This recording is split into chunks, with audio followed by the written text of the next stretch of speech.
Fire at the Archmage's Tipple. Serial arsonist strikes again. Late yesterday afternoon, the highly respected establishment, the Archmage's Tipple, went up in flames thanks to serial arsonist Snork Firebrand. Guards arrested Snork on site, charged for multiple accounts of arson, property damage, and one account of manslaughter. Our very own Gabby Gates and Ty Snapperback were at the Archmage's Tipple at the time of the incident, interviewing Mr. Firebrand about the recent events surrounding Mutton Lake, recently known as the Eldritch Lake, in which he assisted a group of adventurers to fix the problems surrounding the lake and restore peace to our lands. During the interview, Gabby Gates claimed that two waiters kept interrupting with some kind of deranged comedy routine that seemed to agitate Mr. Firebrand more and more. Sorry, hard to uphold this voice. When they said they were bringing out the giant cake, it was clear he had had enough. He knew where this was going and sought to stop it going any further, Gabby says when we spoke to her regarding this incident. He cast a grease spell in the doorway, hoping that these so-called waiters would drop the cake upon themselves rather than on us, as it was obvious where this whole stunt was going. After the waiters were finally chased off, a giant rodent rushed in to feast upon the cakes covering their private booth, startling Mr. Firebrand. Gabby claims that he reflectively cast the fire sneeze spell when the monster came in. She knew it was stupid using fire in a wooden building, particularly when that doorway was covered in grease, but she says it seemed to be honestly more of a reflex to a genuine threat than any malicious attempt to harm them. Gabby states that the fire sneeze caused a tremendous grease fire that engulfed the entire building. Within a few short minutes, they were trapped in the room, and though Mr. Firebrand tried repeatedly to help them escape, the fire around the door was too intense and they could not get out. Emergency services rushed to the scene, but the trio were only rescued when Mr. Firebrand's own companion, the druidic animus known as Alpheus or Smaz Noctura, transformed into a great stallion and broke down the door, carrying the trio to safety. Which, as we know, isn't quite how it happened. No, it wasn't quite a stallion, it was a buff pony. One could say it was a brony.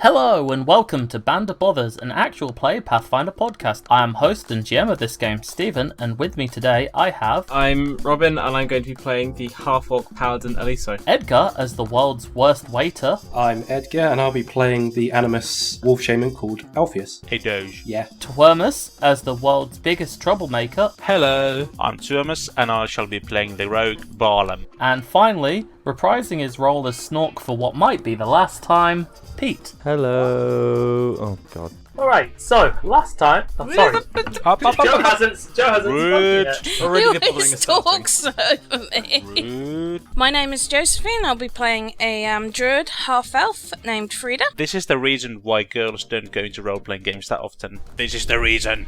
What? Is it because of me? Oh god. Yes, because of you. You frighten Oh them. no. Yeah. But it was Anyway. a girl who got me into role-playing games. Oh shit.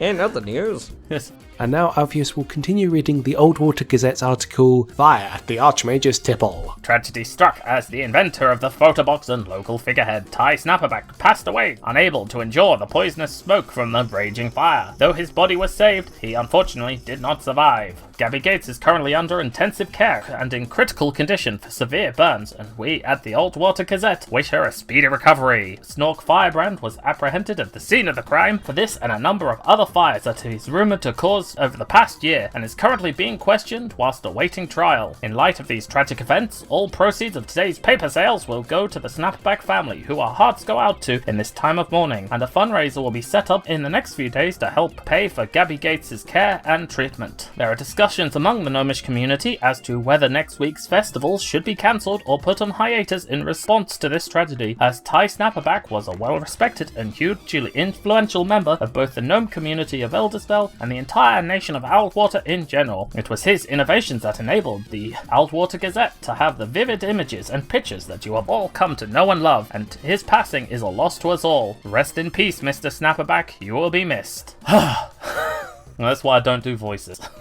Alpheus puts the newspaper down.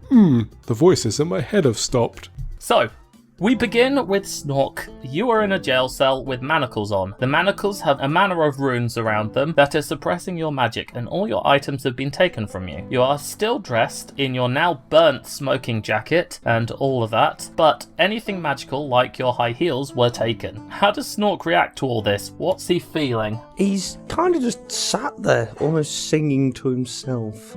Nobody knows the trouble I've seen. Oh no.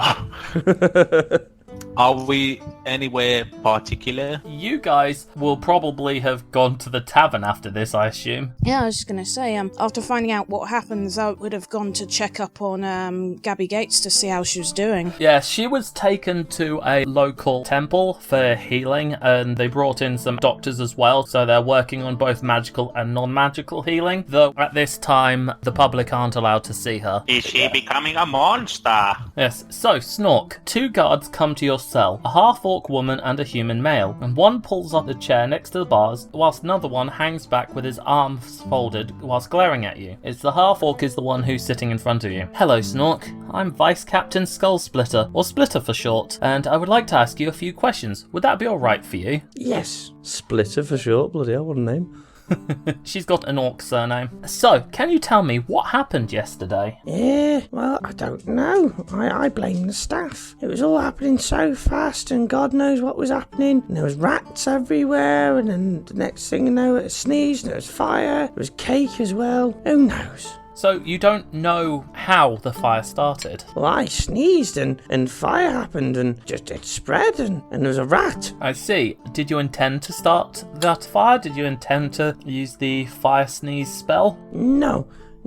Just sneezed and shocked, and there was a rat. Does this happen to you often? Do you often involuntarily cast fire spells? No, Snork like fire, but not that much. So, why do you think it happened today? Or yesterday, sorry. Scared, sneezed, jumped out the skin. I don't know. I see. And Can I go home now? I'm afraid it's not that simple. Oh. This is the 4th establishment you've burnt down. What do you have to say for yourself regarding that? That's not the 4th. Surely it can't be the 4th. The 3rd one was the one that got you expelled. What was the 1st? So long ago you can't remember. I was but a boy. These all happened over the course of a single year. Oh.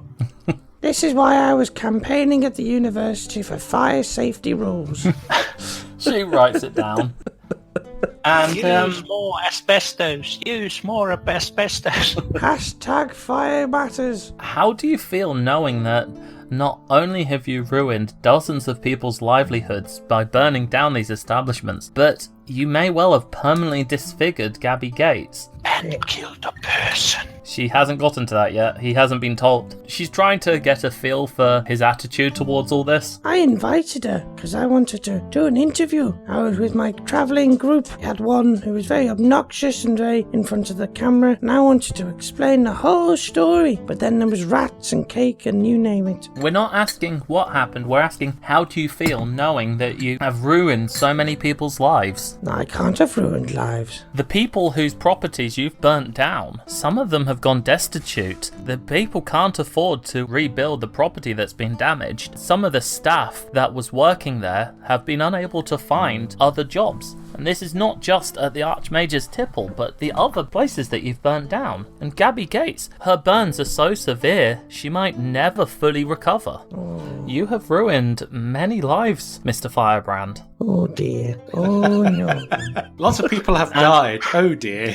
I never knew fire would come to this. Is that all you have to say on the matter? I don't know how to react. Normally fire kills the bad things. Well, unfortunately, you know the cameraman who was with you at the interview? The gnome? Oh, the gnomes. They've got it in for the goblins from day one. Well, I'm afraid he didn't make it. He died from the smoke of the fire. Pause. Was he taking photos? Yes, that was his job. He was a photographer. So did he have gunpowder? No. And how was he taking photos? Occasionally the camera would explode and ink would come out, get covered in ink, but How does he take the pictures? mostly magic. Oh, right, okay. But a bit of magic, bit of technology. No spark in the mixer. Do you know Discworld cameras? No. They're boxes with imps in them who paint the pictures. Really quickly. That's brilliant. It can be kind of like that. You don't know. There are very few cameras in the world, and he was the inventor of them. He was Kodak. You killed the Kodak moment. No one else knew how he made them. He's still trying to teach people. Well, was. Yeah, exactly. Oh, no. God, gnomes are magical. They get out of everything. He's fine. Stop kidding me. I'm afraid I'm not kidding you. He passed away. He's left behind his wife and children. They're all devastated. Oh, this won't go down well in Goblin Society. Oh, he was a very quiet fellow. And I'm sure, oh dear. He was a cornerstone of the entire gnomish community. He was an extremely well-respected inventor. He was literally a god. Would have been. He was Jesus to the good gnomes. He was like gnome Jesus, that's right. Gnomes are Jesus, yeah. Neesus. Oh, because he's knee-high. He's Neesus. So yeah, how does Snork react to that? So, if you do manage to get out of this with your life and freedom intact, what do you intend to do next? Set fire to more taverns. I was going to go and travel with my companions and save the world from an evil void being thing from outside of a glass ball. Make him sound crazy, I know. Sounds bloody mad. She doesn't quite know what to make of that, but writes it down anyway. The angry-looking human who's just arms crossed kind of huffs. He's not happy about any of this. One last thing. As you may have noticed, we are aware of your family name, and that is because the Aldwater Gazette managed to do enough digging and found it. You are aware of the commotion that this is going to cause. Well, my family name is a bit different. I'm far down the line, and there's a few cousins in the mix. Who knows where I am in the order of the family? Sure, they don't need to know. Leave them out. Well, the thing is, after what's happened, the gnomes are crying for justice. They're going to be protesting. They're already gathering outside. Some are protesting for your death, some for your incarceration. And as soon as word gets... I had a friend who was a gnome necromancer. What's the problem? As soon as word gets out, the goblins are going to start rushing to your aid. There's a lot of respect and admiration for that particular name, and it's going to cause a lot of trouble. That name, but not that person. I am the black sheep of the group. There's a reason why you're on the other side of the continent. My name means nothing over here. Don't worry about me. My name is but a name over the other side in Goblin Town, or whatever hell you want to call my home place. That may mean something to me. I am just a goblin sorcerer who likes fire. I hope you're right. If word gets out, then this is going to get messy. She kind of gets up and just walks off and leaves you to think about everything that's happened. I mutter under my breath. Not as messy as that cake was. Oh, Sick way to burn. blame it on the cake. The paper comes out the next day with the details, but do you guys have anything you wish to talk about prior to that, or do you want to wait until you see what the public reaction is? Harlem's been hitting the cups in deep thought. Alpheus has been standing actually outside the tavern thinking about the evening that's gone past.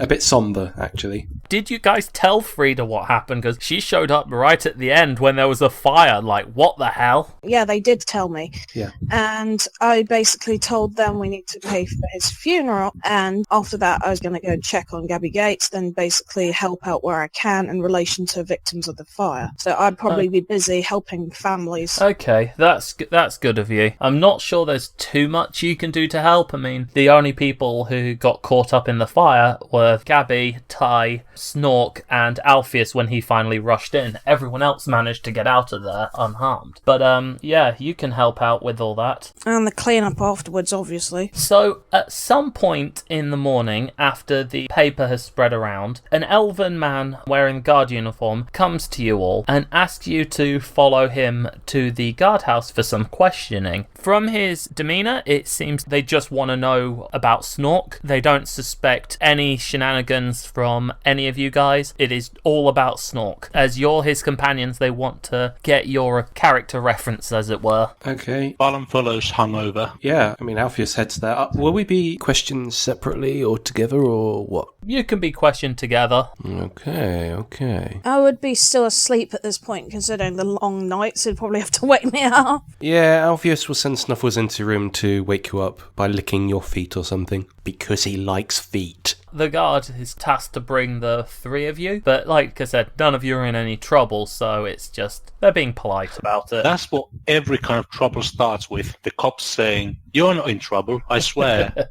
Well, these are the ones who are nice enough to escort you guys back to the tavern you were staying at when you could have gotten arrested for Oh, those guys, yeah. drunk and disorderly behaviour. Those guys, oof, we have a history. They're very good at de-escalation of conflicts.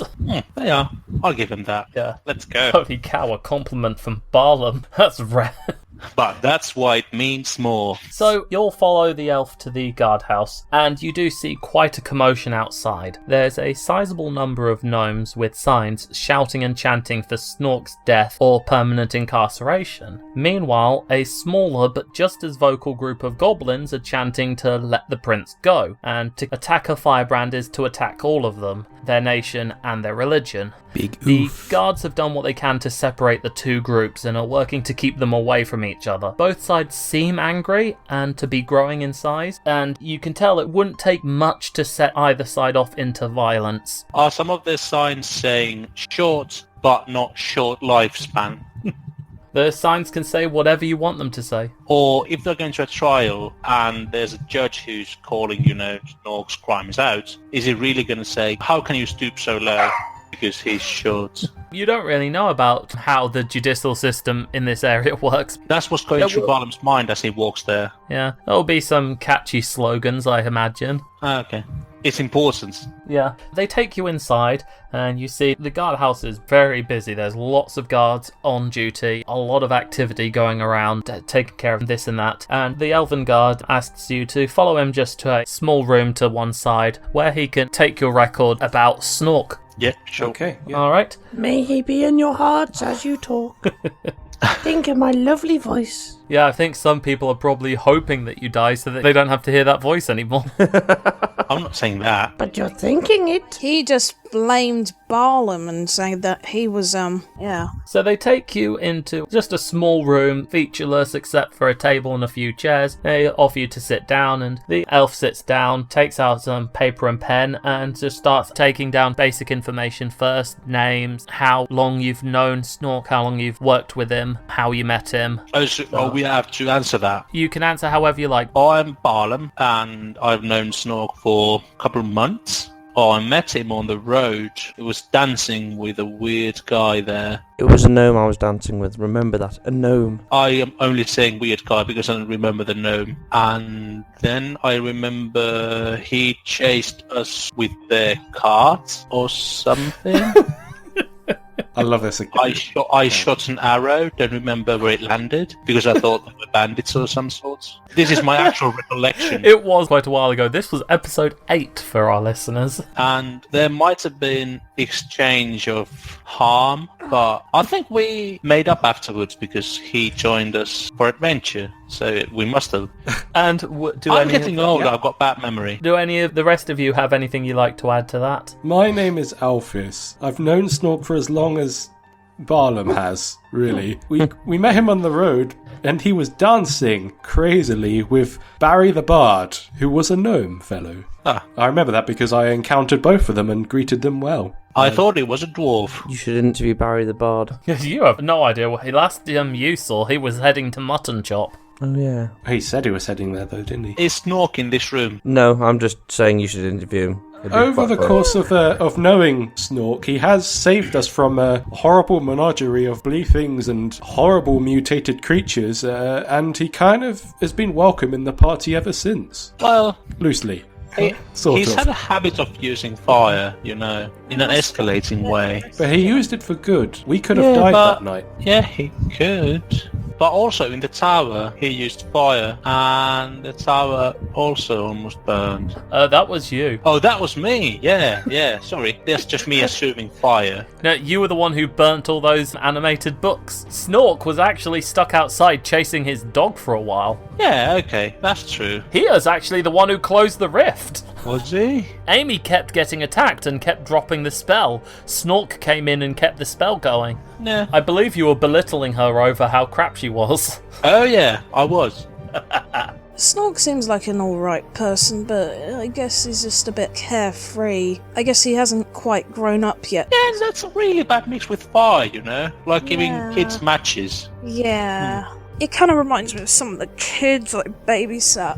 Oh, yeah. Did you give them flamethrowers? Just saying that kids will do dumb things if you don't keep an eye on them. Yeah. I don't think he meant it, though. It doesn't seem like he's the type. Yeah. Type to what? Type to irresponsibly use fire? He is irresponsible, but he's not like his heart is in a bad place or anything. His heart's in the right place. It's just he's too much of a kid to use fire. I think that is the case. I don't think he would have intended to use the fire on that tipple place. Or the other places? Well, we can't say for those. Yeah, I'm just wondering that if he has a history for that, that's a whole another dimension to the discussion. He could have Because I matured. didn't know he was an arson, really. Well, thank you very much. This has been very useful. If he were to go free, what do you think he would do after that? What do you think he would get up to? Would this sort of thing continue, or would being in your care help to prevent that from happening? When that fire happened, he was outside of our care during that time. It's very likely that if he's in our care, the fires will probably be less frequent to established places. Like, even if he closed the I'm not sure portal to in trust actuality, but if we have to keep an eye over him like a child all the time, what I'm saying is that we might not be able to watch over him indefinitely all the time. So if we break watch of him, will he burn something else? No, because that insinuates that he would burn something like a building intentionally, and I don't think he would do that. But he's done it 3 times or 4 times Unintentionally. before. He's That's clearly Is it reckless. We don't know.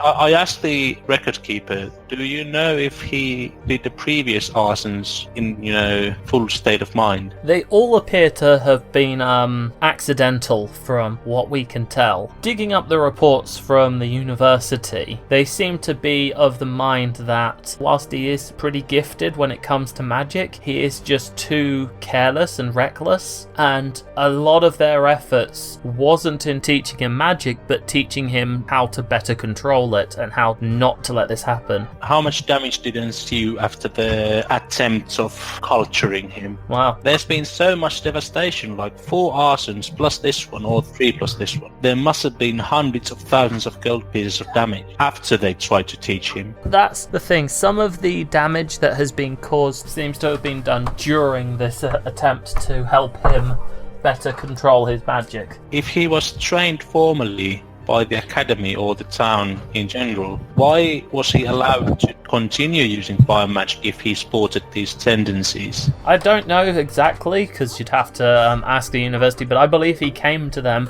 already able to use such spells, and their main goal was to try and help him to better understand and control it so that there wouldn't be these accidents, which I believe is why he got expelled. Yeah, but expelled and still able to stay here, and I don't know, I like the guy, but I'm wondering if fire is right for him or the world.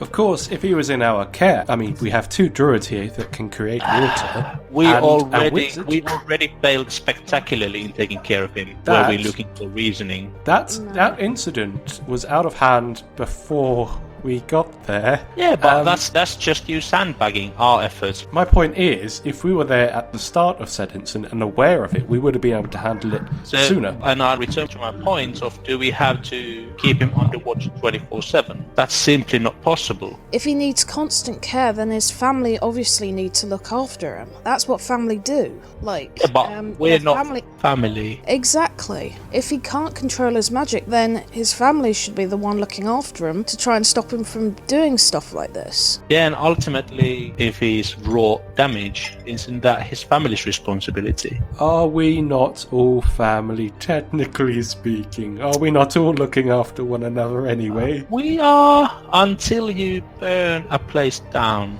I'd say even for you, Alpheus. I don't even have a family. Please be my family. Okay, well, thank you very much for your insight and for answering our questions. We will be taking it into consideration and we'll get in touch with you again soon. As his companions, we will most likely be conferring with you going forward.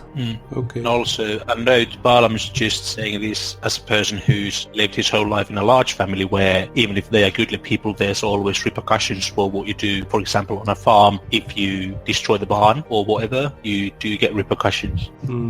Or if you accidentally kill like a few farm animals or cause the death of such or any kind of stuff like that, there's always like village law or at least family law to do that. So even if he's a free spirit and even if he's a bit of a jokester sometimes, he still believes that there's a limit to forgiveness, maybe. Well, it depends if he runs away from his mistakes or not, because running away never solves anything. He thinks thinking about Koira and running away from her. Yeah, and again, running away is not the issue here. I think it's just weird that it's gone to a stage where he's been Allowed to get away with what he's done. let scot-free basically from multiple arsons, which are life-threatening, valuable, and big crimes. Actually, especially in a place of such magic and everything. I don't know. How long can you forgive someone who's just reckless? Yes. That's my point. I'm not blaming him. This is more of a philosophical question which can be applied to the situation at hand. Looking at it objectively, it is a case of you can only forgive someone so many times. But you can change their way of thinking and their way of acting through time, influence, and ultimately give them hope. Alpheus, I understand you're worried because you are kind of a screw-up, but you never harmed people. Not intentionally, no. You always been very careful. What we're saying is, he's so carefree, he doesn't seem to understand the consequences of his actions. Yeah, it's almost literally giving a small child powerful magic. You, Alpheus, learn when you make a mistake, and you feel guilty for it. Yeah, I've applied behavioral psychology to rearing you as a dog. You don't tell him that. I do, because now he understands. With dogs, you have to be direct and to the point on the situation at hand. I've learned that with Alpheus. I feel I've learned so much from you, Balaam. And that's a treasure I treasure. Is this why I keep getting rewarded with bacon every time I do something good? Yes, exactly. And I hand him a rasher. Because you learned something. Alpheus eats the rasher. But I also feel Snork can learn something from you, Balaam, and us as a group. Teapot tries to climb the table for bacon. I give her a slice. I've got bacon in my back pockets. Why not? She gladly accepts and sits back down, munching on a piece of bacon. Yeah, I think that's our whole point, I say to the questionnaire. Alright, well thank you very much. We'll see how things turn out. Good day. Good day.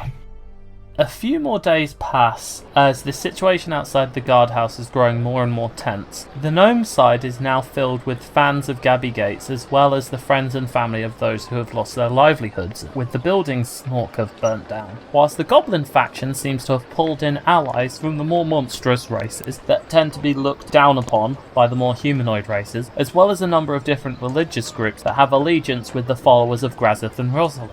So that everyone is aware, the name Firebrand, which is kind of the cause of a lot of this situation, that is St. Rosalind's surname, and the royal family of Rosagraz are direct descendants of Rosalind the Saint. she's the founder of their country. So basically, he's a crown prince who's doing shit with fire. He's not a crown prince. He's kind of like 20th in line, the one that was shoved off to the other side of the world because they didn't want to deal with him. What's it called when you are part of the family, like about to be a crown prince, but one in line? What's it called? I think it's Prince in Waiting or something. Oh yeah, Prince. Yeah, even He's if he's like Prince, Prince Harry. he's still royalty, like massive, godly, divine royalty, and he's going about chucking fire. Snork has never once used his surname. The only reason it's come up is because the Aldwater Gazette found his surname and dug it up and printed it. The Gazette caused this entire situation by printing information that shouldn't have been printed. Even still, The point is, it is the name of their royal family, and it is the name of their saint, the patron saint of goblins. And so, it's a very important name, I see that now. which is why Snork never actually uses it. He's actually been very good in that regards not to use that name. He's still a good guy, but he's royalty, and he looks even more mad in my eyes. What crown prince to be would go about being an arson, even in the other side of the world? Too much to bear them. No. Yes.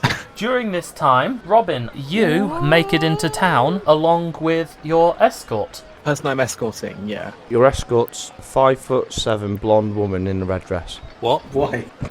It is the day of the ruling. Now, there isn't a court system per se, as Elderspell hasn't really had need for one. Most decisions are made between either the Archmage of the university or the guard captain. But with the situation growing as tense as it is, they have called in pretty much everyone to try and help make this decision, and that includes the party. So you've all been asked to join them at the guardhouse today to help them make this decision.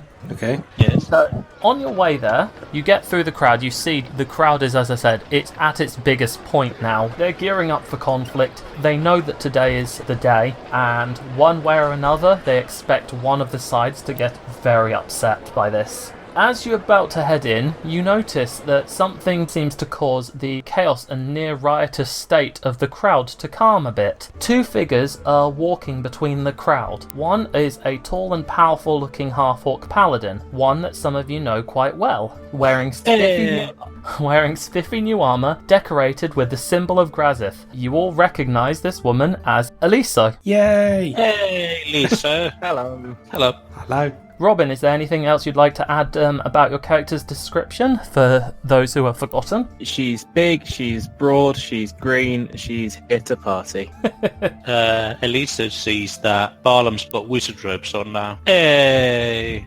She definitely notices this, but tries to not be distracted because she is technically here on a mission. Those are fancy effing robes. Like, She's very proud of so her. nice. Do I see in her eyes that she's amazed? You need to look really closely because she's a bit I far have a away. really good perception. Okay, you probably do see in her eyes in that case. Hey. She's trying to look straight ahead and look very official and professional. I love the relationship with Barlam and Elisa. I'm glad I brought you in for this.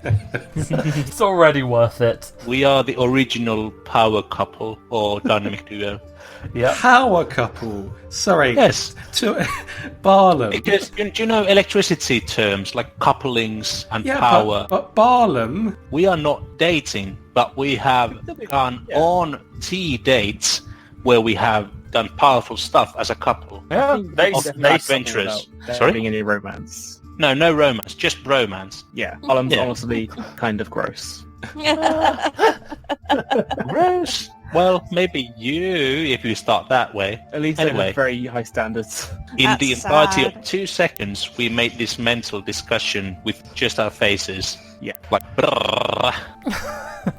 Next to her is another woman, also green-skinned, but not quite half-orc, as she seems to have ears that are far longer and far more goblin-like, and her mouth is bigger and has the kind of sharp goblin-esque teeth. But her overall features are more like a cross between a strangely attractive orc and goblin. She's wearing a dress that puts Amy's to shame and appears to float off the ground a little, as she is effing huge. I won't go into the details, but this floating noblewoman is very overweight, but carries herself with dignity and authority and confidence that there is something that one could find quite attractive about her. Is there a sense of gravity about her?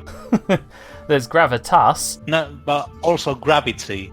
She has her The own gold- orbit. You said it. The goblins in the crowd have stopped screaming and rioting as they gaze upon the obese goblin orc, and awareness washes over them as they all start to bow in respect. Those of you with keen perception hear some whispering in the crowd, saying, "The princess? What is she doing here?" And the others saying, "She must be here to help her brother." And some saying, "Damn, look how huge she is. I know, right? I wish you'd just sit on my face. So hot." Dirty goblins. For those of you who know anything about goblin culture, goblins find adipose extremely attractive, coming from their days when they were just mindless monsters and food was constantly scarce. For them, any goblin who had been able to get fat was seen as great and worthy of respect, for they had thrived where so many of them had perished. And even though they are largely more civilized today, such attraction does still remain within their culture. As they're walking towards the courtroom, Lisa looks down and mutters, "Do you want me to shut them up for you?" No, it's fine. I get this a lot. Such humility. On the gnomish side, they don't know who the woman is, but they are quelled by the sudden silence and reverence coming from the goblin side. And seeing that she's wearing clothing fit for royalty, they do quieten down to see what she says. They kind of head up to the stairs where the rest of you are, and they all make eye contact. So, Eliso, you see the three members of your old group standing right there as they look at you and the princess that you're escorting. Eliso! Eliso! Hello. She tries really hard to just stand there and nod when she really wants to run over and give them all a big hug together. But that wouldn't be professional. No. The princess kind of leans over and nudges you and is like, "I think these people know you. Are these the ones you were telling me about?" She just smiles and says, "That's correct. We used to travel together." Like a vegan, I mouth to Eliso, "I'm a wizard now." Alpheus mouths across, "He's a what?" A wizard. At least they mouth back, "I'm rich now." Wow. I also mouth, "Can you do magic though?" At this level, now, Eliso should have gained access to the basic paladin spells as well, so yes. Paladin spells. Okay, right. Magic. I can make my do eyes air glow blue quotes. for a little while. Sorry? I can make my eyes glow blue. Right. I don't mean to be haughty, but I've gained, the basic gestures of a wizard in the school in the previous 2 months I took it. And I'm like, yeah, magic, with air quotes. Anyway, the princess kind of says to Eliso, "If you want to go greet them, go ahead. I'm gonna go talk to the crowd, so it's big boring speech time." Hey, Lisa, how's She life? immediately wraps her arms around Barn's shoulders and He Crush does him. not collapse, but he hugs back. Because, Because they're a power couple. And also, if Amy is seeing this, Barlam hugs Eliso, a person Amy does know. He hugs her more tightly than his knees. You're just cruel. It's been so long. How have you It been? has. My ribs have never been crushed like this. Is that new armor? It's spiffy. I also asked... The Royal Guards let me have this. Oh, did you earn it? I ask in a very fatherly tone. I was given it by the royal family for this protection job. I've been spending a lot of time taking care of people, okay? Yeah. Yeah. In what way? What way, though? This is the way he asks what you've been up to. Not always drawing my trident. Sometimes I've been being a bit smarter about it. Oh, What happened to the people at Mutton Castle? Were they okay in the Oh end? boy. We have been part of a refugee system. We've been taking care of everybody there and keeping them as far away from the corruption as we basically can. It's been long and arduous, but my work with the people at Mutton Castle is what gained the attention of the Gorkish royal family. wait, so you gained attention of the royal family by protecting people and doling out food, while we actually closed the gates to that corruption, right? Yeah, the corruption's been dealt with. So you gained the armor and your residence as a royal guard for babysitting a castle. Whilst we gained Snork. I mean, if you want to be pithy about it, sure. No. I'm proud In all of you, to be honest. In all fairness, it was more that she was in the right place at the right time. The royal family heard what was going on in Elderspell, and because of their connection to the Temple of Rosalind and the Temple of Grazith, they are actually able to teleport to any of those temples, the closest one being Bathmont, which just so happens to be where Eliso was. They needed an escort, and it was either Eliso or Dylan. So basically, I hear Eliso explaining that to me rapid fire, and I'm like, okay, I was just joking with you. No need to get self-conscious. You're a paladin. You know better.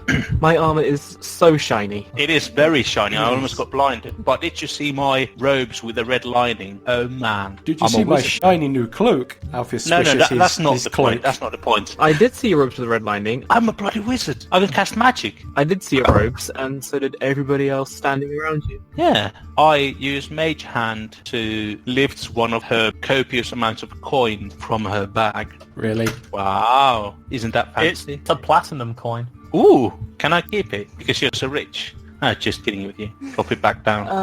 The purpose of being a paladin is to be egalitarian, though, is the thing. So I suppose you're not going to do anything with it, though, are you? Paladins actually are one of the more expensive classes to run because you've got armor, shields, and weapons to maintain. But what about spell components and wizard tax and beard tax? You're and, already annoying me, Barlam.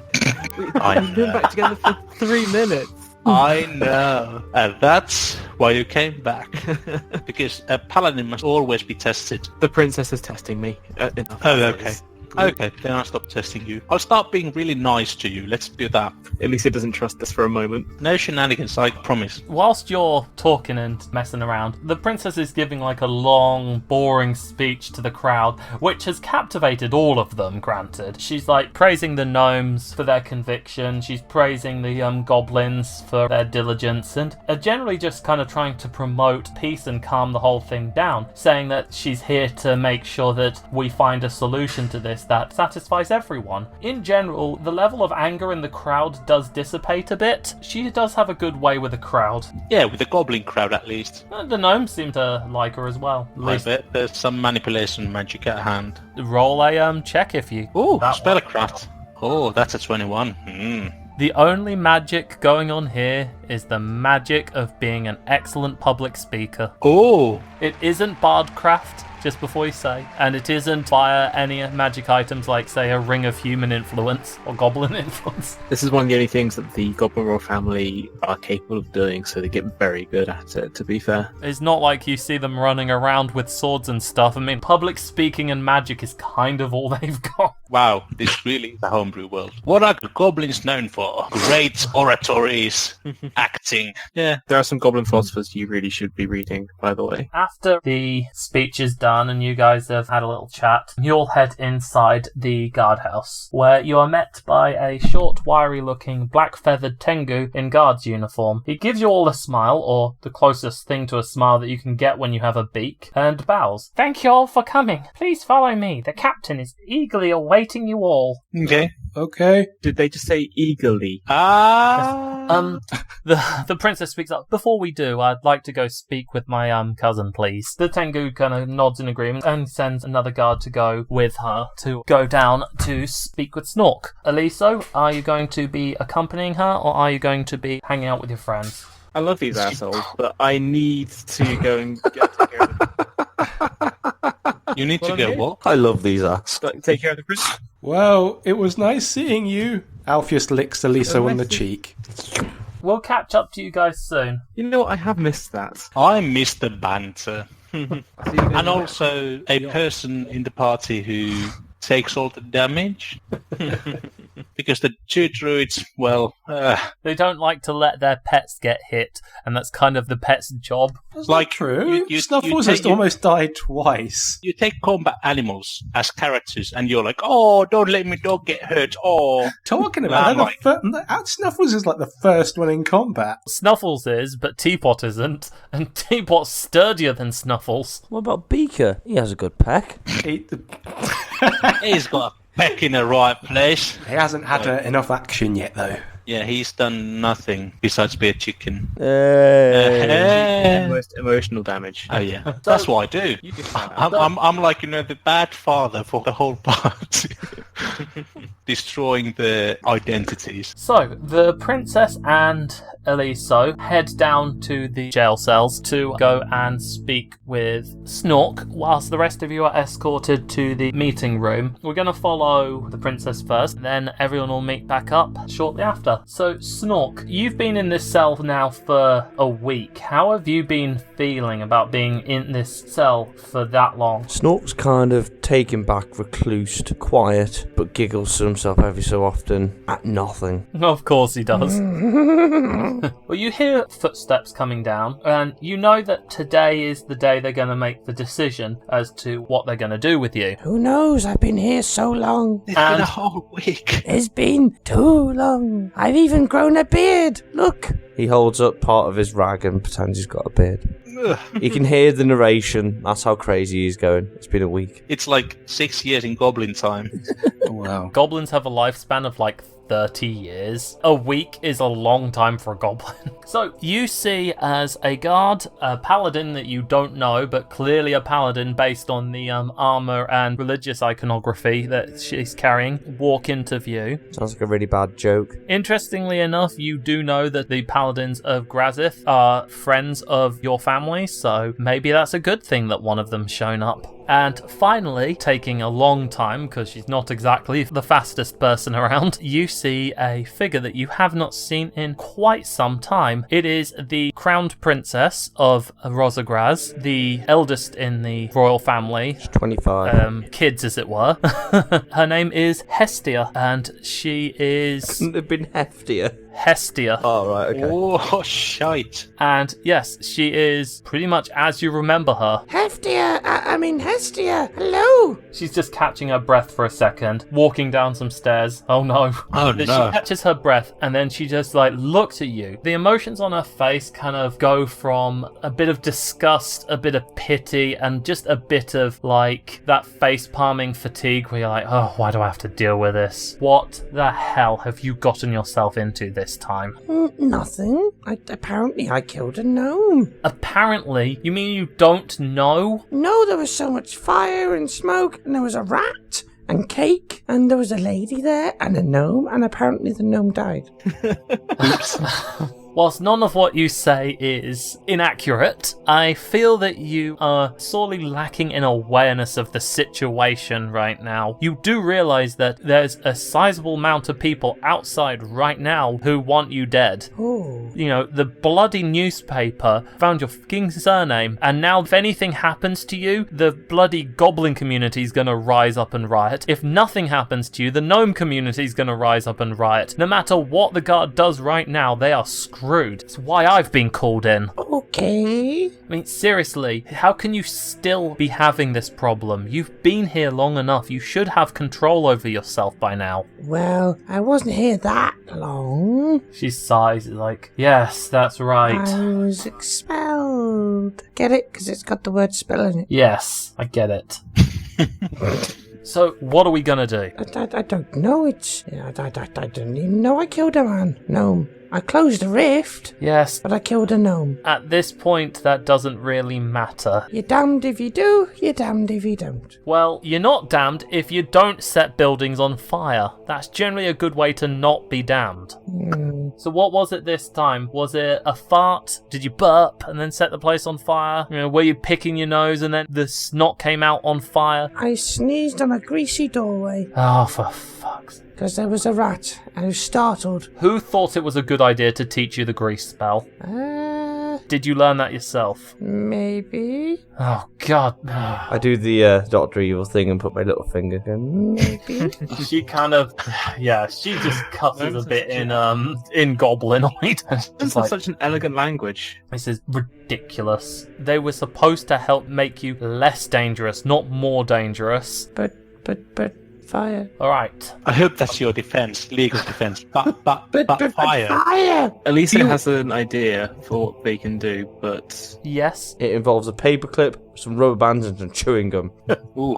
When she notices you want to say something, she's like, go ahead. what about a band or something to seal their magic? In that way, it can be removed when necessary, but they can keep it on at any other time so that no accidents like this can happen. But what happens if I were ambushed and I need to use magic? I'd be useless, and then I'd be kidnapped and tortured. Might like it, though. One of the other people in the party can help you remove that band, but the people outside aren't going to be satisfied without a conclusion, you understand? We could put the band on and just remove it when they're not looking.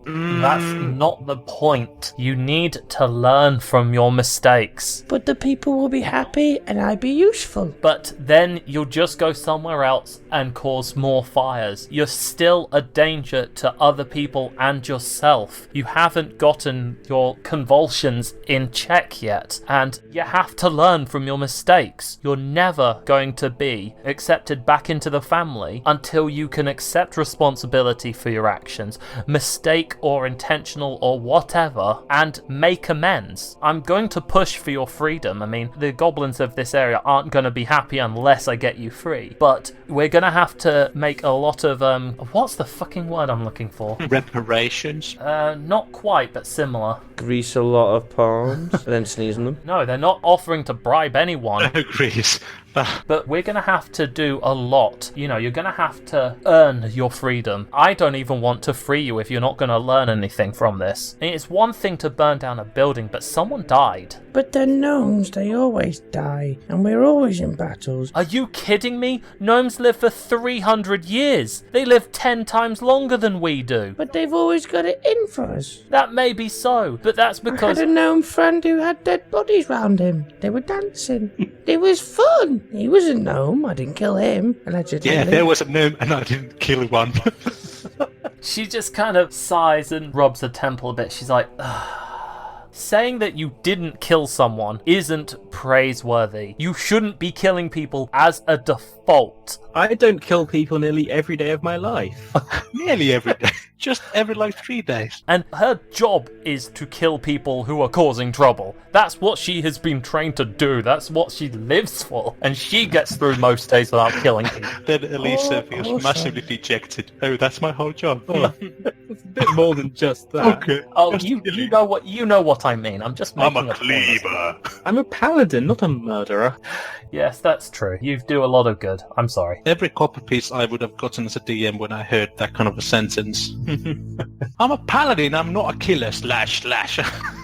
I'm doing this for your own good. This is for holiness, X. I'm gonna get you out of here, but you're gonna have to learn something from this. You're not gonna be able to keep going on the way that you have. Whatever we do, it's gonna have to be enough to either appease everyone or just not piss everyone else off enough to riot. Okay. Okay? Can I take my friend Jeremy with me? Snork points to a small cockroach in the corner that's dead. Oh, Whatever. She looks to the guard now. It's like, alright, let's all head off to the meeting. The guard nods, undoes your cell, and takes you off with everyone else. You're going to be at the meeting to determine your own future. You'll get a chance to speak for yourself here, so don't say anything stupid, and at least try to look remorseful. I'm awaiting for some very hefty role-playing. So they'll all head up to the meeting area, which the rest of you are already at. It's like the room you were in the other day for the interview, I guess. It's a large empty room, except for the table and chairs, but there are a few more people here than last time. You see a human in fancy-looking uniform, and across the table from them is a high elf with long golden hair, wearing a magic robe that is so magical you can see it shimmering in the light. How high is he? How much have you been smoking? He is a high elf of the highest height. So the garden elves stand as you enter, and they just give you a polite little bow. It's like, good day, heroes of the Eldritch Lake. I'm Captain Violet. Thank you all for coming. This is Archmage Allegretto, the headmaster of the University of Elderspell. hello. Nice to meet you. Yes, thank you all for coming. We're hoping that today we'll be able to find a solution to this predicament that we find ourselves in that won't end in bloody riots. Yeah, well, perhaps. Does he know someone called Captain Scarlet? Is there a reason you've deliberately called him Captain Violet? Captain Violet, though fancily dressed, has a fairly lithe frame, and they're fairly androgynous. You can't actually tell whether the captain is male or female. Good. And I picked that surname because Violet could go either way. You go, oh, Captain Violet, that could be a bloke or it could be a lady. Yeah, okay, cool. So you can't tell, but I can't do voices, so tough luck. But surely the radio guy just fine. Not really. But yes, coming in, take a seat, and whilst we wait for everyone else to get here, would you tell me what you all think we should do with this? With this Snork situation, yes. My last point, which I will not arch on or reiterate any further, is that, in short, he is of royalty, or even if he's not of the family now, but he is still royalty. By his actions right here, he is possibly causing an international or incident, yeah. Like a big incident. Hoo-ha. Yeah, a big shenanigan of the worldly order. A kerfuffle. A gigantic kerfuffle, like my friend politely pointed out. And that's by his recklessness alone. He's a good guy when he's not causing international kerfuffle. Well, that's just it. I mean, he just needs a little bit more guidance. That's my point. Who will guide him? Because we couldn't. The Academy couldn't. But we have guided him to at least help with closing the portal. I mean, surely based on those actions alone, we could guide further. But if it's like one good action or one good act and then bringing about a riot, I think that's not interchangeable to good and good. I fear that if we become responsible for his actions, I don't want to be responsible for more deaths. I don't want to be on the guard every single waking or sleeping moment. I'm just saying that it's dangerous to give fire to a person who is clearly not in this space or time. Well, fine. That's my final point. I'm not going to try to shift any more blame onto him, and I'm not trying to shift blame. I'm just stating some major facts. Regardless of if he, stays with us or not, what I think the outcome should be is that I don't think he should be sentenced to death for this. No, that won't solve anything. No. That'll only bring peace to any kind of death-mongering people who want justice by approximation. But clearly not everyone. But, you can't please everyone all the time. I think he should be made to pay for his actions in some way, but in a proactive way. Perhaps going about the countryside doing fiery hijinks is not the best.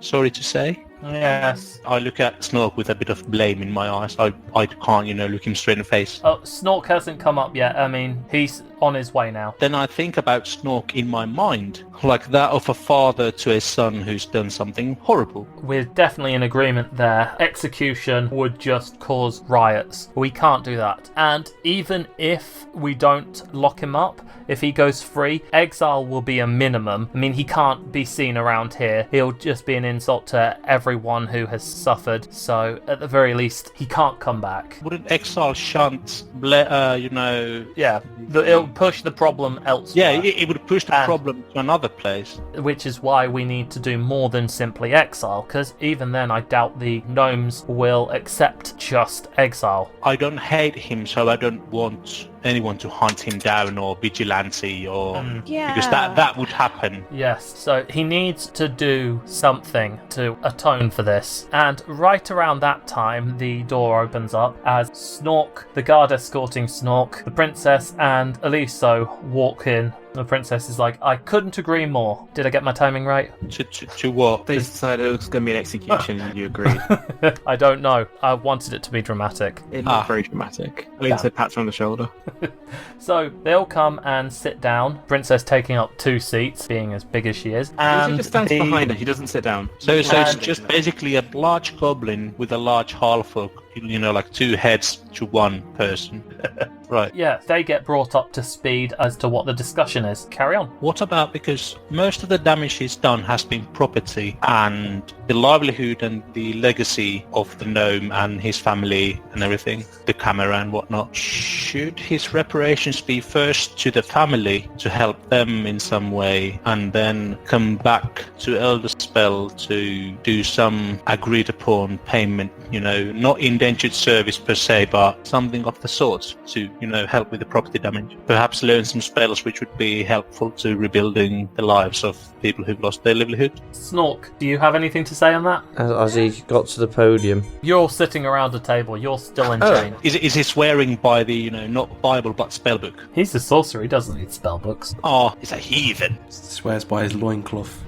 By his high heels. Swears at others. But anyway, Snork, what do you have to say? Fuck you all. I do believe that I had made a terrible, terrible deed of murder. I do apologize deeply in my heart that the gnome that was once a huge inventor of the world is living with me in spirit. I do believe that I must accept some form of punishment and adone what is given to me. Well said, formal Snork. Oh, yeah. I'm not looking at him. So I've got some thoughts. This is the princess saying, as a lot of the damage is property damage, it's gonna take quite a while to say pay off the damages caused. At the very least, it's going to need to pay for the building, the complete rebuilding of everything that was destroyed, as well as compensation for anyone who was harmed in any way by this, like those who have lost their jobs, those who have been unable to keep up with debt repayments. Any kind of consequence that came of this, they'll need compensating for. So I think at a minimum that we'll need to find out what those figures are and have Snork work to pay that off. Dozens of thousands of gold, I think. Wow. I mean, it is going to be a lot. Of course, the gnomish community won't accept that as being, we promise to pay you. They're gonna only accept that they get paid as soon as possible. With that in mind, the Crown will be willing to pay for the damages so long as Snork pays it back. So we can loan him the money to pay it now to keep them happy, but he will have to pay it all back. Every single gold, copper, silver, platinum, what have you, he's gonna have to work it off. Damn. But fair. Snork accepts the agreements and the terms placed before him, says Attorney Snork. The Archmage speaks up. It's like, we could easily put together some kind of coin purse that siphons away an agreed upon percentage of his earnings, so at least he can still make a living, and if he intends to adventure, he's going to need to be able to afford the various tools of the trade. So what percentage do people believe is reasonable of taking from his earnings until he pays it all off? I don't know. How long does he have to live? I do have 10 years. 51 gold pieces in my possession. I do pledge a mere 900 towards this cause as a start. Steve's just put student loan repayments into the game. Oh, yeah. Buy now, pay later. The captain speaks up. It's like, adventuring is one of the most profitable forms of work anyone can do. You earn far more than any normal job would. But of course it comes with the dangers and shorter life expectancy thereof. Also, with the danger of an arsonist at large, like I said before, I'm sorry for reiterating, but we still are letting him back into the world as an arsonist. No, I completely agree with you. This is the princess again. What he needs is a chaperone, someone who is able to keep an eye on him 24/7, so that whomever he travels with need not concern themselves as much with such. A summoned spirit. I was thinking the exact same thing. What? My Obi-Wan. Not a spirit per se, but an extra-planar creature who could keep an eye on him, bound to the task. Mr. Meeseeks. Oh, no. I'm Mr. Meeseeks, look at me. God, You were going to be the spirit of the gnome that you killed. That'd be like, oh, you silly sir, that's not how you photograph. Just constantly putting me down. Oh, no. The hounds of So how- Tyndall shall follow you to your grave. He's like, hey, do you know what it's like being there for your child's graduation? No, I sure don't, thanks to you. Yeah, can you have your child graduate? Because I want to see it for once. He's like, hey, could you have some grandchildren? I'd like to see what that's like. Could you just have a mortgage, just, so I can experience that? But anyway, she turns to address the party. You're his companions. Would you be comfortable with a unobtrusive extraplanar creature just following him around to keep him out of trouble? Wait, this has gone on very quickly. I'm sorry, I'm just old and I have a hard time keeping up. I'm 30, I'm old in a medieval world. So we never agreed to take him with us. Are we never going to discuss that? If he's coming with us, I am never going to speak to him again or look him in the eye after this. Yeah, there's going to be a problem. I think it's fine. What? I've already expressed this.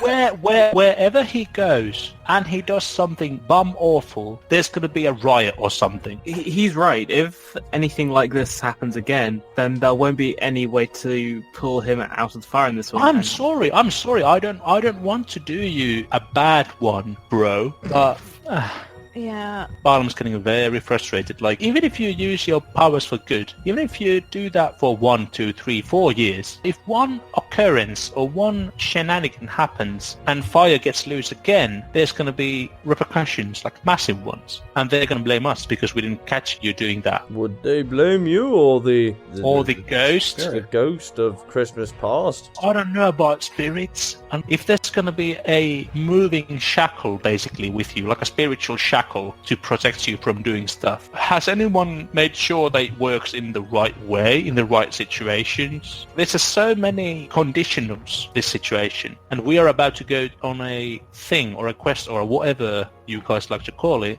where we try to stop literal chaos from doing chaotic things. And we add more chaos to it, and fire, and gasoline, of grease. I still like my idea of sealing his magic off until it's needed. It's like a collar that only one of you can remove from him. Do I just get wheeled round like Hannibal Lecter? Yeah! Wait. No, that's like... On your dog chair. The thing is, doing something big and showy like that will prove to everybody else that the magic has been sealed away, and it's not just them taking your word, it's something showing that direct action has been taken. A lot of people would just still see an arsonist, a royal one, Yes, even if but- they see a collar. I know normal people, a bit more than you guys. Normal people will just see a goblin who tosses fire around. And they'll still see that whether he's wearing the collar or not. If he's doing humanitarian work, Humanitarian work? Goblinitarian work, You are they'll still see an taking the piss. Snort looks around the room and goes, Come on, guys. I closed the rift. I did things for you that normal goblins wouldn't. I made a name for myself. And, it's a gnome, I know. And I do apologise. You also tried to steal one of the bones of my friend before we had it cremated. That was really hard for me. I wasn't me. The other one wanted it for dog food. Yeah. And you're looking at me?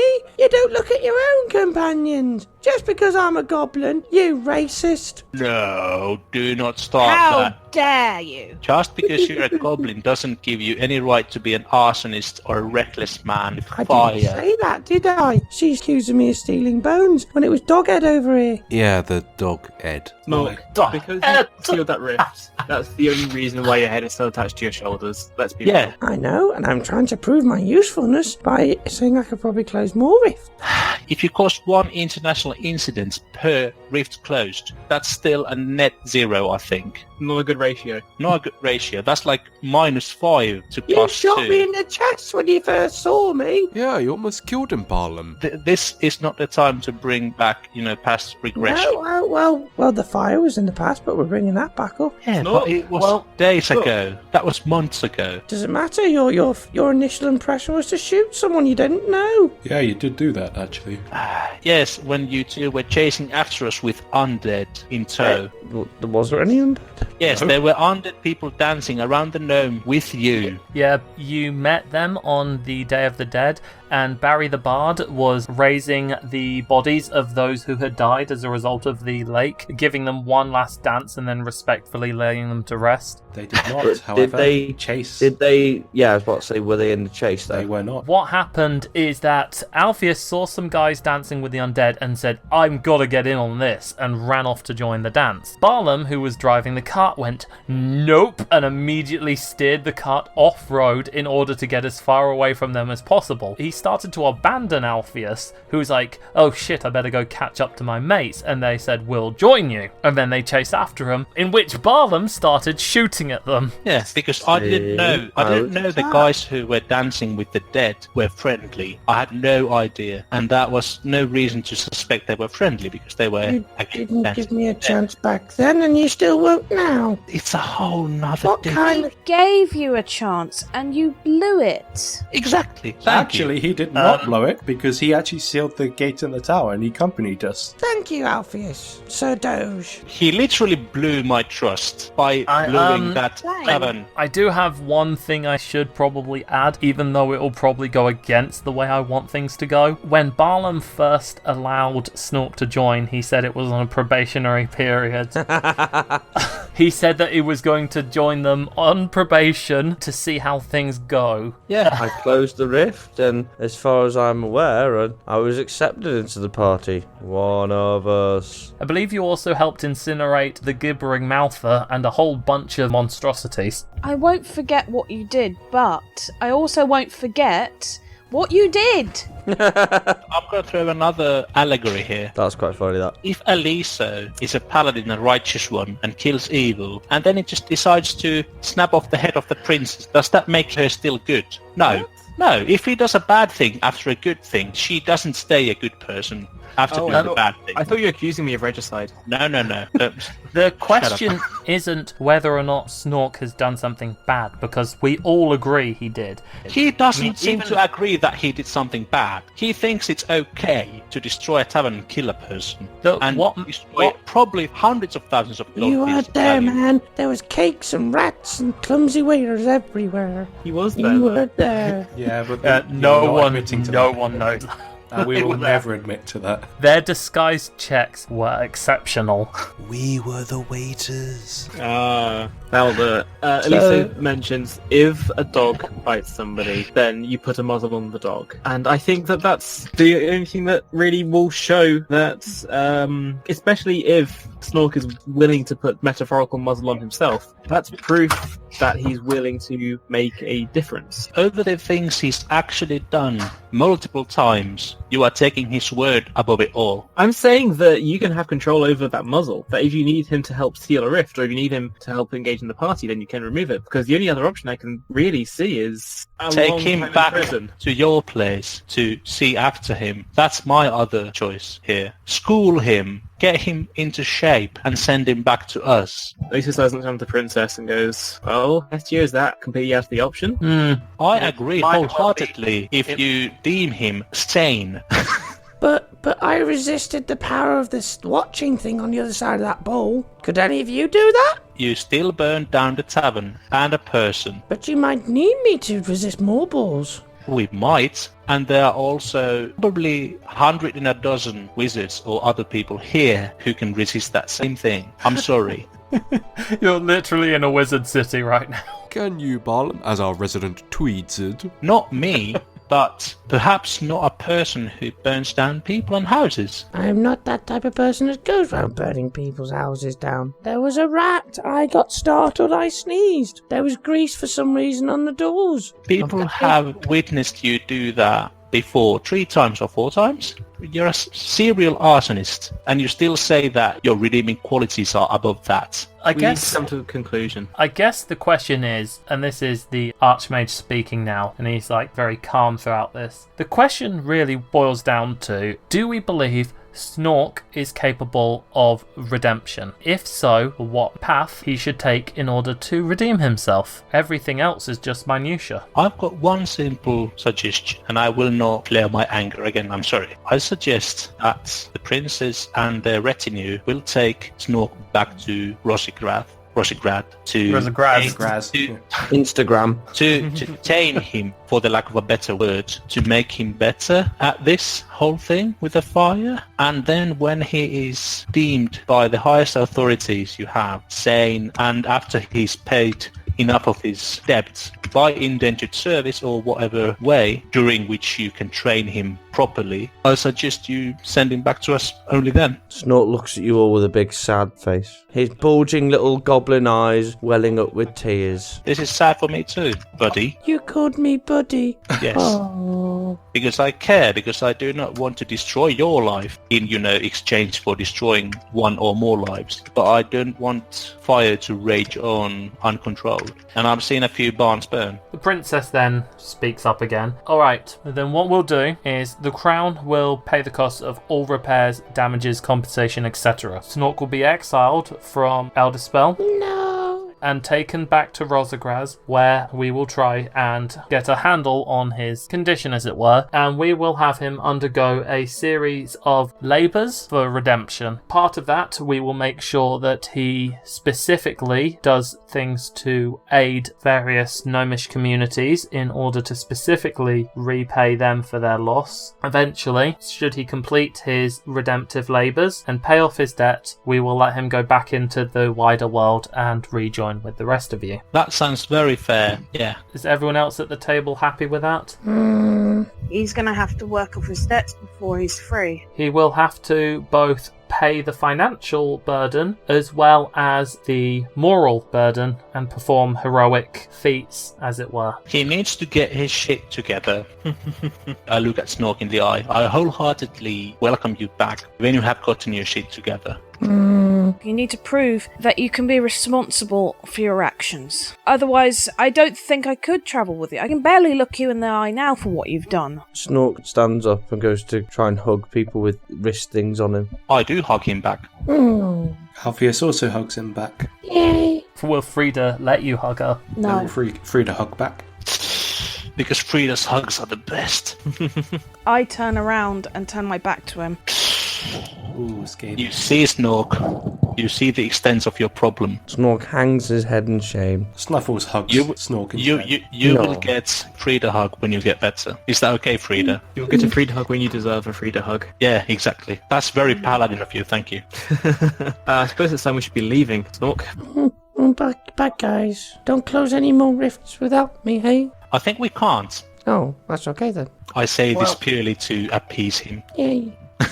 You see, Balaam can know compassion. The Princess Hestia, she says, well, I'm going to need to make arrangements to let the family know he's coming back and let them know the outcome. So we won't be leaving until tomorrow. Or maybe it's best we leave under cover of darkness, just so that the crowds will have dispersed by then. Let the announcements be made of the ruling and handle any of the fallout as well. Also, Snork, if I hear of anything concerning you burning down anything, I think it's over. If you appear in the castle and you burn it down 2 days after, it's not going to be good. Rosagraz does have a substantial problem with fire. Goblins in general are very fond of fire, but very bad at controlling it. That's the worst nation in the world. Despite all diplomacy and charm, they are the worst. The royal family are the smartest ones there, and that's basically because magic having been involved to help them get that way. The rest of the nation is still largely goblin-esque. And even so though feral. Well, no, because a lot of them have been trained out of their feral, monstrous ways, but they're still a young nation and it's still a work in progress. It was a grand experiment to see if someone could civilize goblins, and it's working to an extent, though it isn't easy going. That'll be a documentary. The princess says that she won't be leaving until the next day because of handling all the logistics. And she's tired. Yes, she needs a good meal. Or two. Okay. She's like, Aliso, would you like to spend the rest of the day with your friends? I will be staying here at the guardhouse until we are ready to leave. Elisa looks at the princess, then looks to her friends, and says, I would love to spend the day with my friends, yes. Hey! Could you at least try walking some places instead of using your levitation spell? I can make no promises. While she's eating a whole chicken, raw. Jesus. Elisa just slaps it out of her hand. Hey! Okay, I look to Snork until we meet again and walk out. Bye-bye. And with that, the party leaves, and the guard captain and the archmage are like, okay, we'll go handle things on our end. We wish you the best of luck. Snork, you are left there with your cousin. A very lonely spotlight as the rest of the room dims. Yes. Oh. She just tries to reassuringly put her hand on your shoulder. She's like, oh look, they said they'll have you back eventually. I know. I will see them. You'll see them again. Yeah. And then minutes later, crisis news! The whole town of Elderspell has been burned down.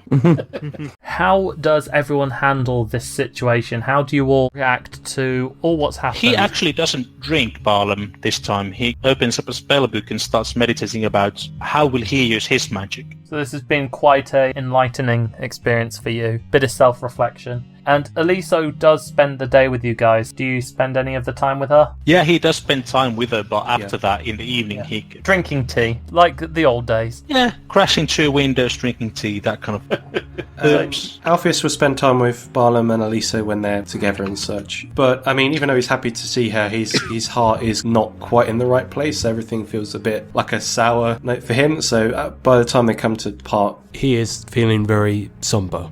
You head back to the Apprentice's Arms along with your friend Eliso, but instead of her joining you, she's had to stay behind to help handle things with the princess and Snork as well as the local officials, because there's a lot of logistical things, probably a lot of paperwork, and Eliso needs to stay there just acting as the bodyguard as she does. So you do say farewell, and odds are she'll be heading probably back to Rosagraz if the princess wants her to, otherwise she'll probably be somewhere around Arrowbrook when they start rebuilding that. Or she'll be in Bathmont because that's where all the refugees are right now. Alpheus will step up to Eliso, put one hand on her shoulder and say, "I'll miss you, Eliso, but you know what? One thing I've learned since our divorce, I'm over you."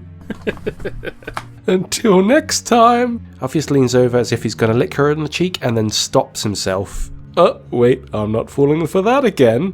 I'm a free doge. There is a tearful goodbye, but it's not a goodbye forever. It's more of a until next time. Yeah, thanks for the drink. So he did drink. I suppose he would if Eliso brought him the drink, to be fair. What does Frida say? She's at a loss for words. It would seem the situation with Snork has left Frida fairly dumbfounded. I guess that's it. We just go to the pub. What do you all do? Well, drink. Alpheus will be behind everyone, and just before he goes into the Apprentice's Arms, he rests his hand on the door, inhales deeply, and then goes in. Is Snuffles coming with you? And if so, how? Alpheus will try to take Snuffles in, but then a guy at the door will cross his arms in front of Alpheus and say, "No dogs, yeah?" Alpheus will give him a look, and then the guy will say, "Oh, but you're alright, mate. Just not him," and points to Snuffles. But Alpheus is in no mood to cause a ruckus, so leaves Snuffles outside tied to a post. "I know you hate the leash, Snuffles, but please, it's only for a short while." Poor doggo's been banished. Snuffle, looking a bit dejected. I pour him some tea in a dish and put it on the floor. So they go in, and I suppose they all find the nearest table and just sit down and lament for a bit. Yeah. Or I guess celebrate in Barlam and Frida's world. It was Barlam and Frida's decision ultimately that got Snork exiled. Alpheus was very much in favour of keeping him around. I'm just mulling over a cup of tea. Alpheus will silently go to the bar, deep in thoughts, rest his eyes on the bartender, and just say, "I need something heavier than dwarfed up tea tonight. How's about some rum and pupsy?" And he stays at the bar for a little bit. The two of you do eventually notice Alpheus's absence. Well, this is the most awkward silence I've ever heard. I feel like some ogre has farted in the room. No, that would just be Alpheus before he left for the bar. It's a halfling idiom. She grew up surrounded by halflings. She was perpetually the tallest one in class. An ogre's fart will never be as bad as Snork's fart, though. Alpheus cries. So, Alpheus, are you back with the group? How are you commenting? Oh yeah. Alpheus does a backflip to the table where Barlam and Frida are, and just says, "No fart will ever be as bad as Snork's. The bartender told me something really sad. There's not going to be a festival at St. Bertie and St. Gertrude. Is there anything to look forward to anymore?" Whew, I think I did it.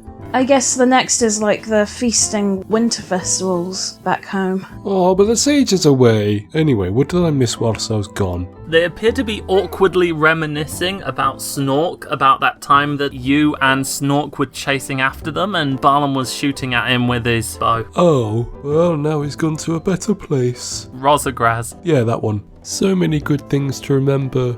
Maybe not the voice, though. On the note of remembering things, Barlam, you remember that all of that extremely valuable art that you collected? Snork has that in the bag of holding. I just sit there sipping tea. I just say to Barlam, I hope I wasn't too harsh. I was hoping that I was harsh enough. Maybe Snork would learn something. Yeah, Snork was always a bit of a jokester. Too many shenanigans. I think I'm done with lamenting. The night is long and I am young. Wait, no. The night is young and I am... whatever, I'm tired. You should go to bed then. So round about this time, the door to the tavern will open up and a familiar dog-like face will arrive as Berkeley returns. He was there at the trial, you remember, and just strolls right on over, sits down, and he's like, well, that was fucked up, wasn't it? Yeah, hi Mr. Berkeley. Love you. So what's next for you guys? You're a party member down? Well, it doesn't feel like a party right now. That's the term the kids are using these days, isn't it? We're an adventuring party. I thought we were a mishmash of odds and sods, like the mismatched sock basket. Okay, that's what I'll call you guys from now on, the sock basket crew. Oh, yay. That name sucks. Odd socks. The sock squad. Alright, so what's next for the sock squad then? Well, first of all, I'm gonna feed Snuffles. And he orders some food from the tavern bar. Meat and potatoes. And he heads out the door. Well, that was for... Wait, I just remembered something. Alpheus forward flips through the window, back into the action with everyone. He's remembering Elisa and her love of jumping through plain glass windows. Alpheus, are you going to pay for that? No. The halfling stunt team that she keeps with her needs something to do. But yeah, so what's next for the odd socks? Well, I remembered that Esme's snake is still about in Elderspell somewhere. We can't let that thing slither around everywhere. So what, Barlam, you want to use your new magic and blow it up? Like a tavern? Alright. You ideally need to try and practice it. It's not till you start practicing magic that you really start to learn how to use it. And I left home to just practice and learn how to use it better, as well as learning about myself. Well, now that your task for your Master Atom's done, and you feel that you've probably owned your magical skills, does that mean that you're going to return home too, Frida? No, I still want to continue. I came out here not to just do what Atom sent me to do, but just to learn about myself and practice my magic, and yeah, I don't know. I'll find my place eventually. And what about the rest of you then? Well, I suspect it'll probably be an Elderspell a little longer to deal with Esme's snake and maybe just get cheered up or something. But then after that, I don't know, maybe we'll just head back to Bathmont. Well, if you guys head to Bathmont, you'll probably get some reward money for fixing up the lakes. That's always a plus. Well, that's not a bad idea. I'll get the headmaster to give, well, in fact, I won't even need to. You're in the newspaper. Everyone knows that you're the ones who sorted the lake. So, yeah. Wasn't Bathmont that place with that really nice tea shop? I can't remember. Yeah, the Jaunty Mermaid. It also had Dylan Hammerfall. Who? Dylan, you son of a bitch. He was the priest at the Temple of Grazith with a rockin' dad bod. And he was he was the one who, like, you guys were just wanted to come and hang out and have a chat, and he was like, you have to wait lift if you want to chat. And then Elisa got a bit upset because Alpheus was able to lift more than her. Damn straight. Well, that was an interesting encounter. Rewards from Dylan. Alright. So, when we're ready, we'll travel there by horse. Actually, where is our horse? The apprentice's arms, yeah. It's still a stable. You have to settle your bill for that. That's why we left it in the care of stables, because otherwise, well, things would happen to it. So, yes, you'll be heading off to Bathmont then, I assume, if that's the case. But what after that? You're just gonna find some jobs, or...? Oh. Ed, you have a quest. Oh, yes, I have a goal, a quest, a thing. I know who I am now, so I will be going back to Wolf Hill to meet up with Koira before she kills me with her Wolf Aldabra. Not just Wolf Hill. Oh right, yes. Yeah. But before that, or after that, or during that, at some point, I must track down Cassandra Noctora, whom we met at Mutton Castle. She shares the same surname as me, as we found out from that list outside of Eros's Tower. For my name is Maz Noctora, so she's potentially a distant relative or something. Helps me unlock my memories and stuff. After all, that's kind of why I'm out on this journey in the first place. That's right. Why Koira does want to maim me in some way. I do need to head back to her too at some point. So you have a distant relative that you want to hunt down. A potential relative. And bonus XP to anyone who remembers where she's going. Pavanoctis. Not where she's from, where she's going. Oh, Morlea. That's right. Well done. Where's Morlea? You have knowledge geography, so I'm just going to tell. And also, Alpheus has a map. Yeah. Alpheus paid good money to get a high-quality map of quite a big region. Morlia is to the northwest of Aldwater, which is the country you're in now. Since Bathmont's a port town, you can pretty much take a boat over there, and then you'd just be in Morlia, but then you'd still have to travel by land to get to the capital. Or, if you travel by land the entire way, you'll pass through Wolf Hill, which Alpheus wants to do anyway. Since we've established the equivalent of October's already passed, you're in November. You are in now winter, the cold season. It's right around now one of the rings will be visible, because the planet has a ring around it, and based on where your current location is, it becomes visible in the sky once a year, and it's obviously the winter, and it means the winters here are bitterly cold. So is Morlia further up north? That's the point. The capital of Morlia is right near the north of the continent, so it will be very adverse conditions to travel in. Maybe we should... I think we should travel down to Bathmont first, and then wait it out in Bathmont for winter. And then once the worst of winter's done, we can travel up. Take a bit of downtime. Yeah, that's probably for the best. I don't know snow. I don't know how to go through it. But then again, I guess... You just plough on through it. Except, no, we will probably die if we did that. Sounds like you've got a plan then. Spend a few months in Bathmont until the weather improves, and then off you go. I guess I won't be seeing you for a while. Well, I'm curious because I was hoping you'd stick around for a bit. We won't be off straight away. As I said, we still have a bit of unfinished business in Elderspell first. So don't worry, old Berkeley, old chum. You'll get to hang out with Barlam all you want for a bit. Yeah, that's fair enough. Yeah. He's gonna give you all either a handshake or a hug, whichever you'd rather. A hug shake. Before we leave, we'll say goodbye properly. Us Animus has to stick together, yeah? Yeah, Berkeley will remember this. Goodbye, my glorious mentor. Yeah, he's gonna make a move and say, and also, don't leave without saying goodbye to Amy. She'll get really upset if you don't. Oh, yeah. We should say goodbye to Amy. And we probably need to stock up a few supplies of the journey anyway. Come on. Barlam's reaction. Being pleasant to my family. Ugh.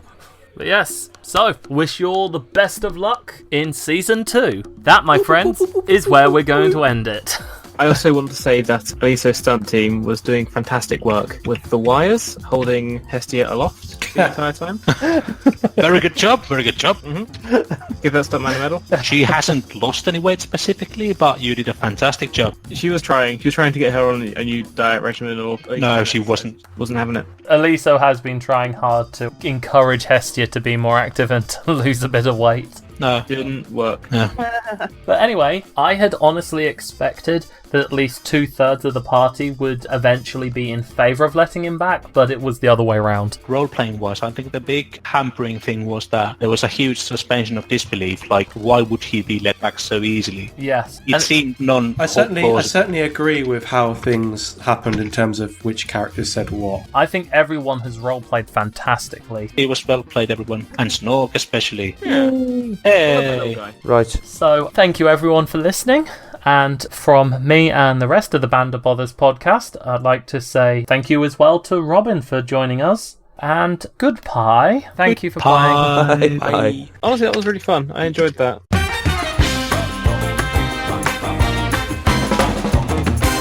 Atop the apprentice's arms, Alpheus watches the stars. He runs his right hand through Snuffles' fur, stroking him quietly. He thinks about the past month, the battles in the tower, the great fire of Elderspell, the meeting of an old friend Aliso, and the leaving of a new friend, Snork. Snuffles. Snuffles' ears prick up. I cannot help but think that neither Barlam nor Frida cared about Snork's welfare. And if that's how they feel about him, then what do they feel about me? He sits up at that point, but as he does so, a flash of light transports Alpheus back to the past. Stars pepper the sky as he runs down a night-fallen street, his boots clacking against the cobbles as he runs through the cover of the fog. Shrapnel cracks through the sky in the distance, above Alpheus' thumping heart. Projectiles of choice from the Mafia. I must escape for the sake of my outfits, for the sake of my...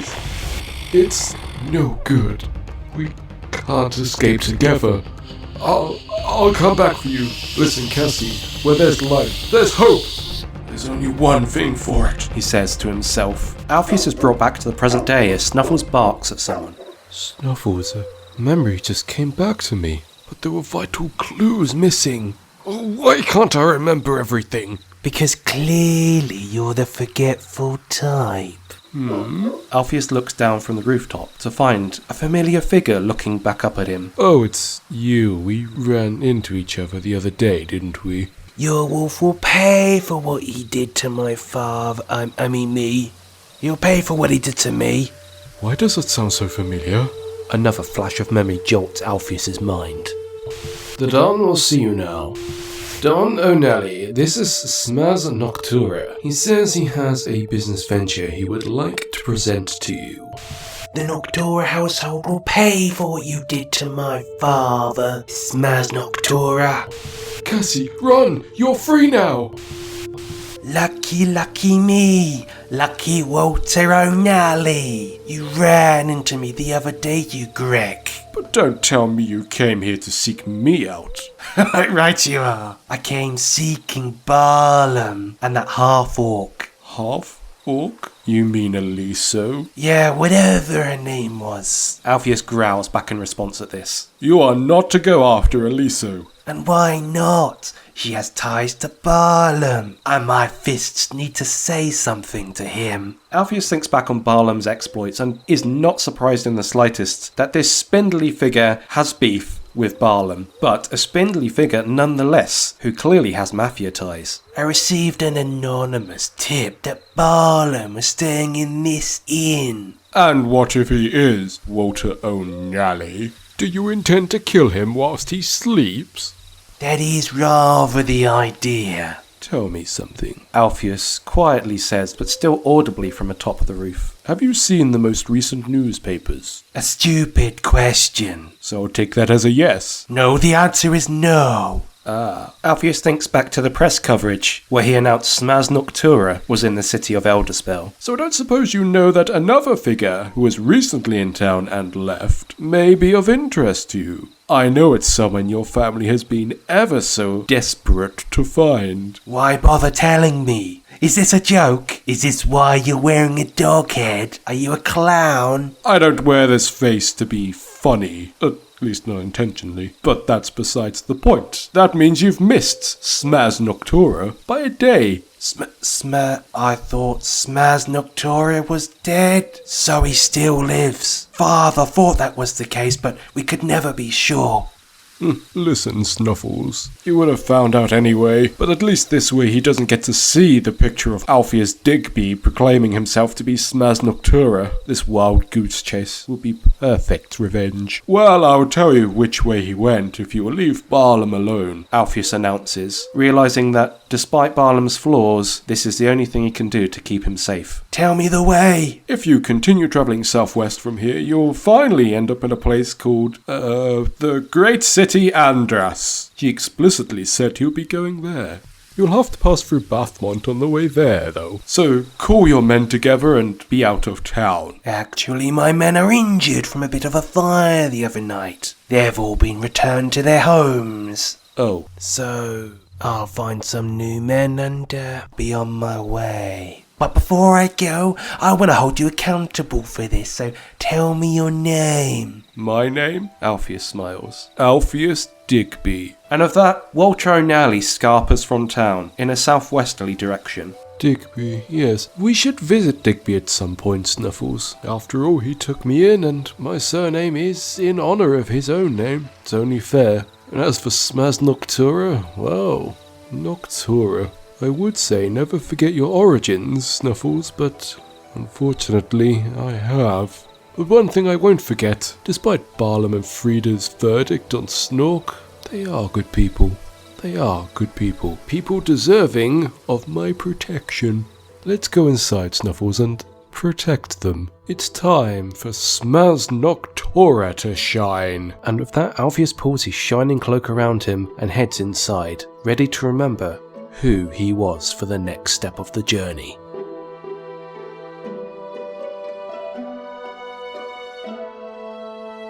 Greetings, non-Doge people, for it is Edgar here, telling you that you've made it through Season 1 of Band of Bothers. Although, that being said, we do have a special plan for you to tide you over before Season 2 starts. And trust me when I say it's a doozy. Okay, so here are some post-podcast credits. First we have Bing Bang Bong by Dave James and Keith Beauvais, followed by Jazz Funk by Stefsax Awel. Then, in chronological order, we have Teller of the Tales by Kevin MacLeod, Thunderbird by Kevin MacLeod, Rallying the Defence by Killstuff and Machinima Sound, Celtic Folk Music from Angevin B by Kevin MacLeod, Gregorian Chant by Kevin MacLeod, Kingdom Gates from Momentous by Intenting, Frozen Dawn by Sergei Gadanian, Yesterday, the karaoke version, originally by the Beatles but the MIDI by Marcello Marino, and finally Smooth Jazz by G-Me. The SFX are by the Guild of Ambience, the MS sound effects, and some by myself. Most tracks are free to use or have had a payment for usage, although some fall under a Creative Commons CC BY NC ND license. That's where Bing Bang Bong went. Steve, say some alluring words to finish off Season 1. Hey everyone, thank you for listening to the Band of Brothers podcast. If you enjoyed the show and want to be really awesome, please leave a review to let others know how much you enjoyed it. We're still a really small podcast, so this will help us get noticed by more people and help us grow. You can also spread the love by tweeting about us using the Band of Brothers hashtag and let all your followers know about how awesome or stupid you think we are. Fun fact, I am really bad at coming up with names for the NPC characters, so if anyone leaves a review or tweets about us using that hashtag, I'll be sure to name an NPC after you, so that way you too can be a part of this game. If you'd like to message us directly about either Band of Brothers or Charisma Check, please email us at bandofbotherspodcast@gmail.com. That's bandofbotherspodcast@gmail.com, all one word. You can also find us on most forms of social media under the name Band of Brothers or Band of Brothers Podcast. Links will be in the description for the episode. So from me and the rest of the Band of Brothers cast, thank you for listening and goodbye.